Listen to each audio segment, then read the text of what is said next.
I just wanted to do a little bit of sharing before I run inside and get my New Year's Eve evening started. Um, I'm coming to share a little bit about my experience with depression. Ooh, that felt a little uncomfortable just to say. I think it's uncomfortable for me because I don't like to identify things as a part of me, so I never say my depression. But I do want to talk about the experience of depression, which I woke up this morning and I was feeling depressed. And it took me a long time it took longer than usual to get started with my day. And I feel like it took a little bit longer because of my judgment about my experience. Consciously, like right now, I can tell you, um, I know it's not going to last. I know it's not part of my destiny or affliction or, I'm not a victim about it. How about that? But um, in the moment, it felt very heavy. So I had to keep juxtaposing between what I know to be true and what I was experiencing.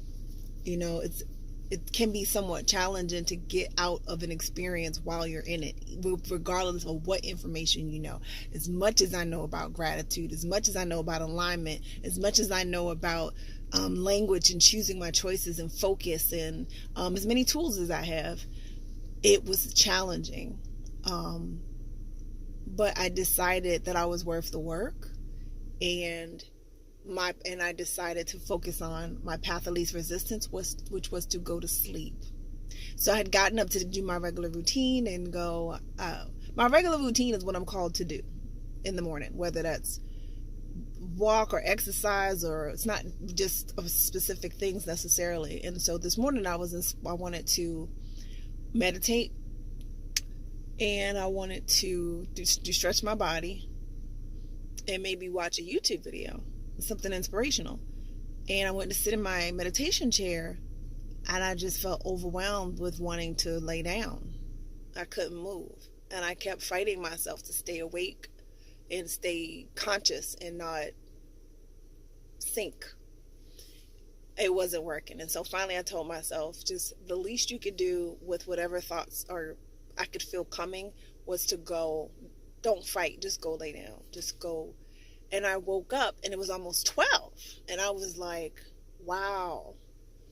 I wanted to think that it was just something I had eaten, but it was more than that physical Thanksgiving-itis type heavy situation. It was a mental fog. It was a mental weight that I was dealing with. And so I reached out um, to some friends and my father, and not so much to share about it. One, because I didn't like the feeling of feeling isolated with my thoughts, um, or shameful about them.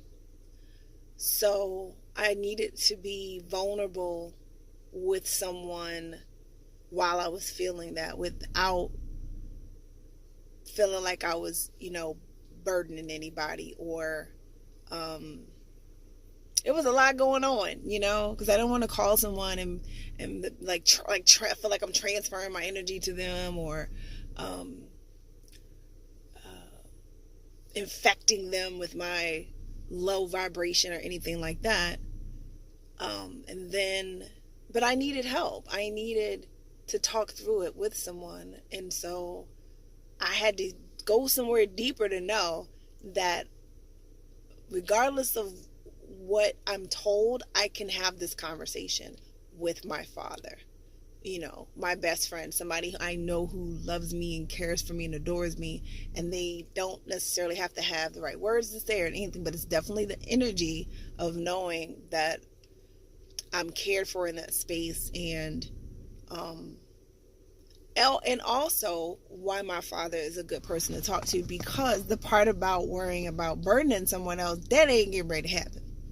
My daddy is clear, and he loves and supports himself in a way that,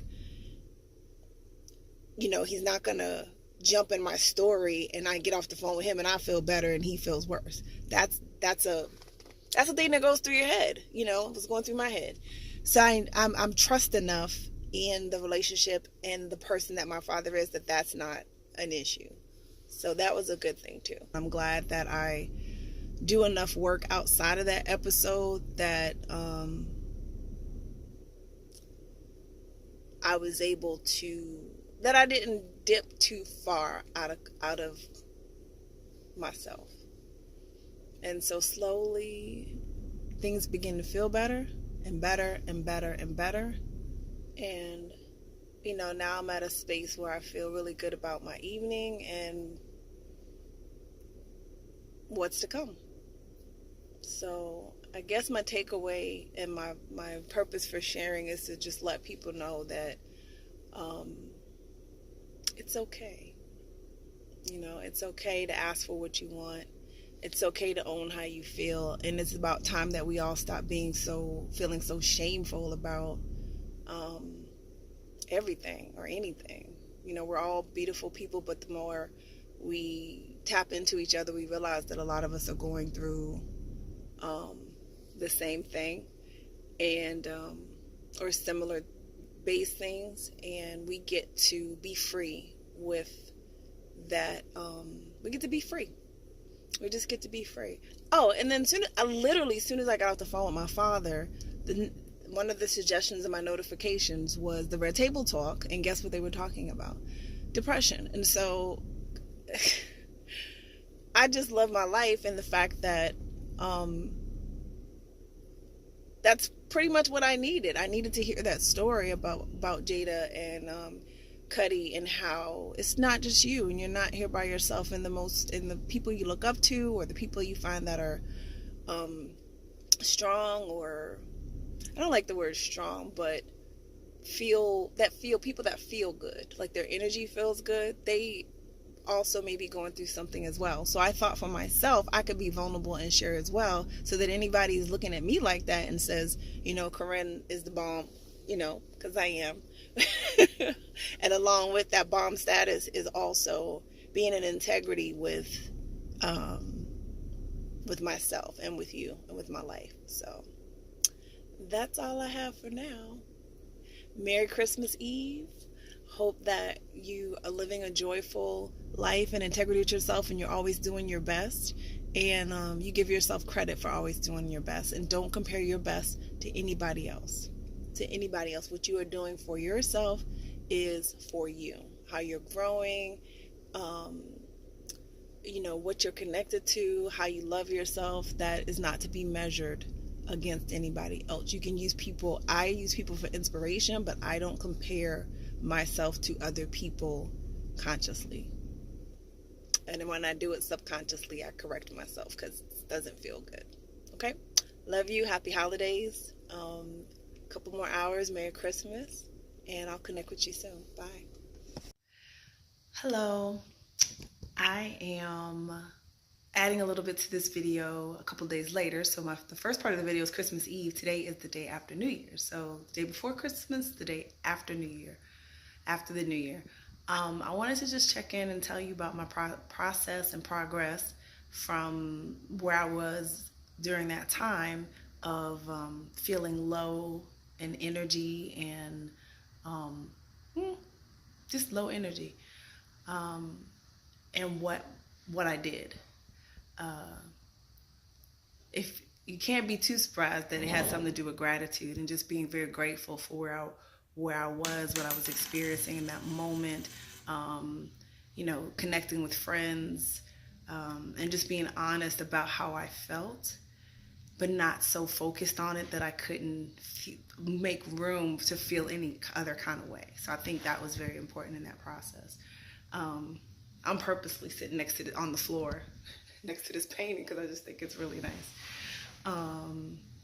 And I was talking to a friend this morning, one of my sister friends, and we were discussing, I was telling her it was important to me to share with her and my other gratitude sisters how I felt, because it felt inauthentic to not feel good and only be sharing the wins and the this and the this and the that. Now, I think for me, there's a fine balance of being irresponsible with my feelings and like sharing them in the way where I expect someone else to do something about them. But the fact that I got over that, got over feeling burdensome, as I've mentioned in the other video, and just going ahead and sharing, And I just was like, this is where I am. I had a great time this weekend doing a sleepover and spending time together and watching movies and playing like little girls. And this is also present for me, and I want to share that. Just like, kind of neutralizing it, just making it not such a big deal. And I feel like that transparency and that vulnerability allowed me to move, and not have a lot of judgment about it. So I'm not even trying to figure out what scale I'm on now or anything like that. I just feel like no different than winning and having lots of great things happen to you all the time. That's nice, but that's just the way it's supposed to be. So when things aren't going so well, I don't have to put a big judgment on that either. It's just feedback. Does this feel good? Yes, keep going. This doesn't feel good, make an adjustment, still keep going. So I like that. I like the way that feels. I hope these videos are helpful to someone. I've done a lot of work on myself. I continue to work on myself every day. I enjoy it. I'm gonna come up with a better name than work, because it's just fun. I enjoy feeling good and learning things about myself and sharing with others, and that's why I'm here. That's why I do this. So I'll report too that after doing the slow, like think about if you catch a cold, and then, or the flu or something, and it feels really like energetically your body's like, nah, I ain't doing that. And you used to run and jog and do cartwheels and go to the gym and all this stuff, and now you just kind of laid out. When you come out of that, you may not be first day able to just go out and do that same thing. So spiritually and energetically, I feel like that's what happened to me. Caught a emotional cold, and I just enjoyed what I could where I was. If my energy was like this, I enjoyed as much as I could at that level, connecting with friends, connecting with family, until I worked my way out of that. I hope that you enjoyed your holiday. I hope you had an amazing Christmas, filled with love and joy, and I hope that your new year is starting out well, and that you will continue to make every day a little mini new year in and of itself, filled with gratitude. I will talk to you again real soon. Once again, I love you. I love you. I love you.